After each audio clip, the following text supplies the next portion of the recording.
Baja Peninsula, Mexico, 1968. In the middle of nowhere, where the desert stretched endlessly in every direction like a moonscape painted in shades of death, and the nearest law enforcement was hundreds of miles away across terrain that had claimed countless lives, Steve McQueen was about to face the most dangerous men he'd ever encountered. And this time, there were no cameras rolling to capture what happened next. The Baja 1000 was legendary among racers for its brutality.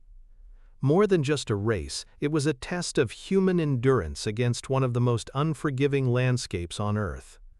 1,000 miles of desert terrain that could kill the unprepared in a dozen different ways, where mechanical failure meant slow death from dehydration, and getting lost meant becoming another set of bones bleaching white under the merciless sun. The race route wound through landscapes that looked like the surface of an alien planet, jagged mountains that rose like broken teeth from the desert floor, vast valleys filled with sand so fine it could bury a vehicle in minutes, and rocky arroyos where flash floods had carved channels deep enough to swallow entire trucks. It was beautiful in its lethality, a natural killing ground that tested not just machinery but the souls of the men who dared to challenge it. McQueen had been preparing for this race for months, not as an actor researching a role or seeking publicity, but as a serious competitor determined to prove himself against the best off-road racers in the world. He'd spent countless hours modifying his Porsche 911 specifically for desert racing, reinforcing the suspension to handle impacts that would destroy ordinary vehicles, upgrading the engine for sustained high-speed running in conditions that melted lesser machines, and stripping out everything that wasn't essential for survival. The preparation had been obsessive, methodical, and expensive. McQueen had consulted with the most experienced Baja racers, studied topographical maps until he could navigate by memory, and practiced desert survival techniques with the same intensity he brought to motorcycle racing or firearms training. This wasn't a Hollywood adventure.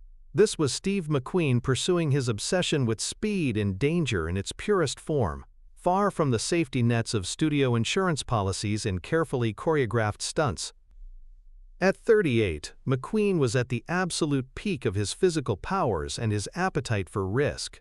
Bullet had made him the coolest man in America. The Thomas Crown affair had proven his sophistication and range. But here in the Baja Desert, none of that Hollywood success mattered. Here, survival depended entirely on skill, preparation, and the kind of ice-cold nerves that couldn't be learned in acting classes or developed through method acting exercises. The race had started before dawn in Ensenada, with dozens of competitors roaring into the desert in a thunderous cloud of dust and exhaust fumes. McQueen had been making excellent time, pushing his Porsche hard across terrain that would destroy civilian vehicles, when disaster struck 90 miles from the nearest town.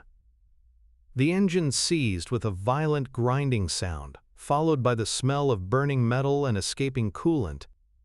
Steam poured from under the hood, and the silence that followed was so complete it seemed to press against his eardrums. McQueen climbed out and surveyed his situation with calculating calm.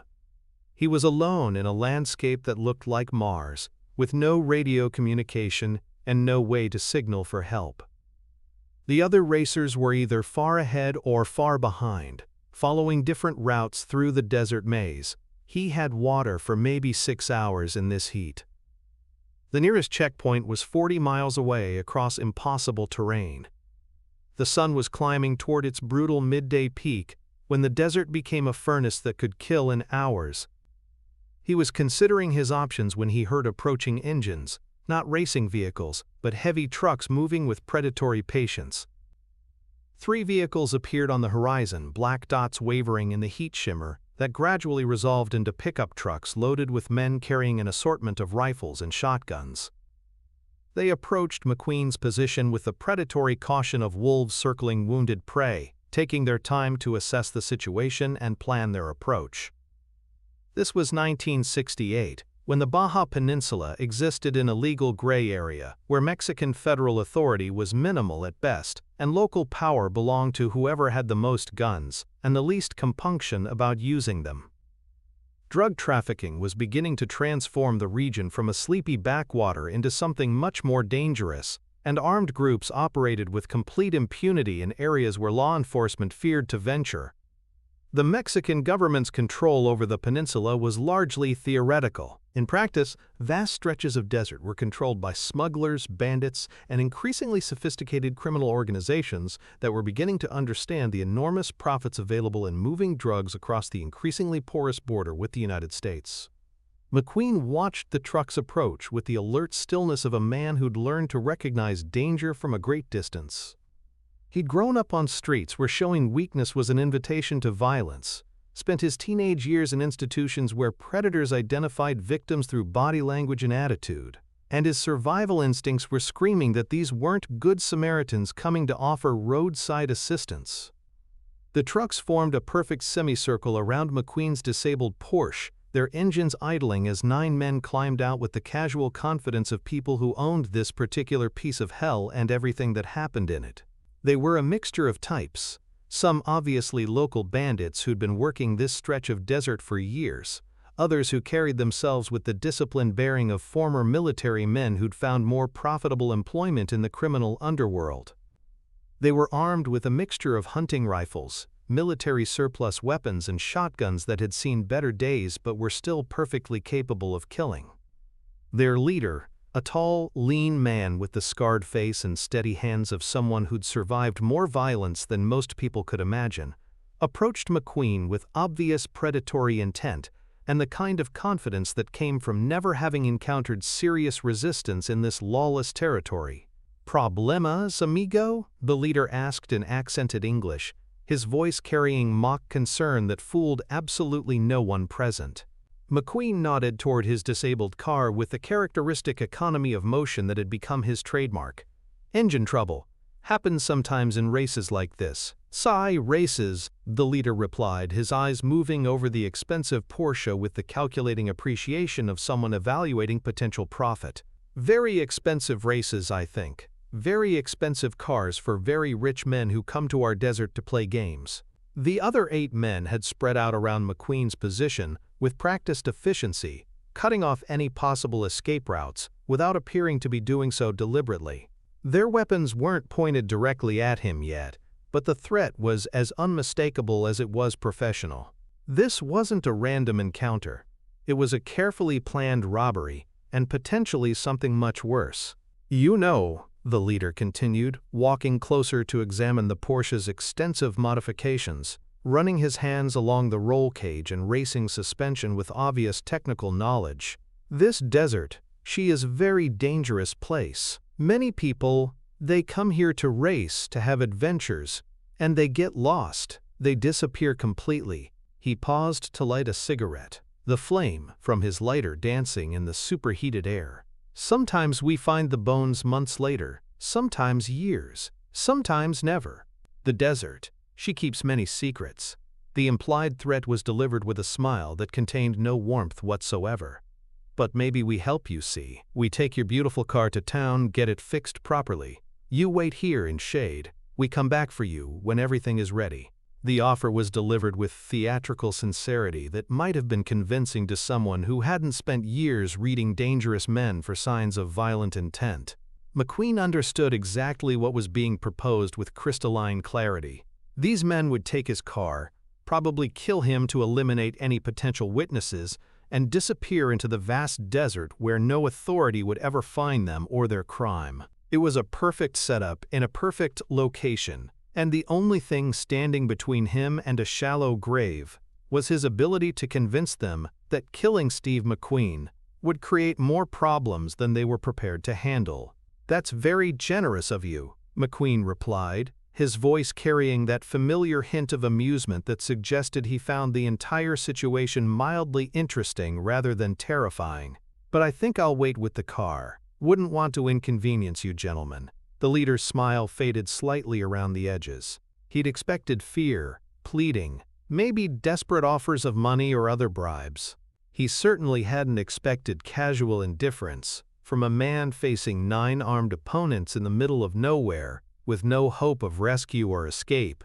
"I think maybe you don't understand the situation completely, amigo," he said, his voice hardening with the kind of menace that had convinced dozens of previous victims to cooperate.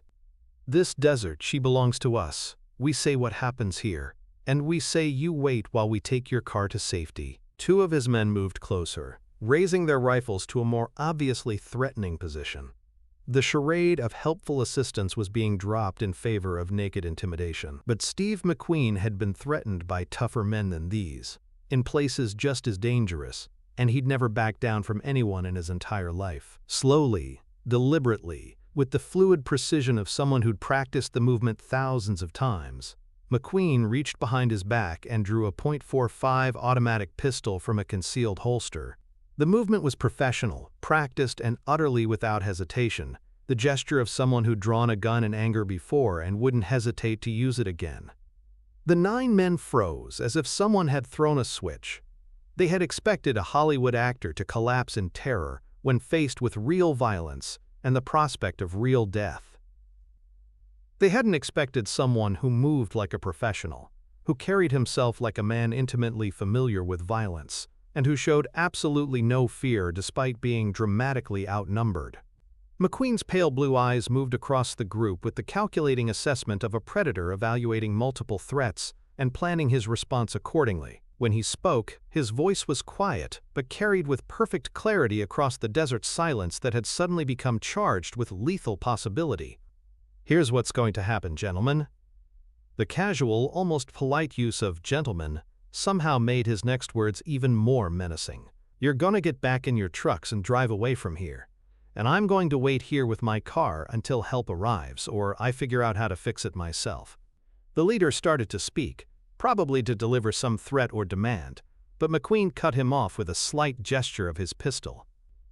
"Or," McQueen continued, his voice dropping to that whisper that anyone who knew him understood as a final warning, "we can do this the hard way.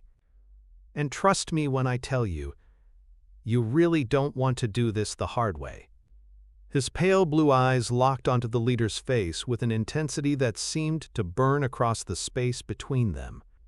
"See, you boys think this is just some rich Hollywood actor who got unlucky and wandered into your territory. But what you don't understand is that I've been in places a lot more dangerous than this desert, facing men a lot tougher and smarter than any of you."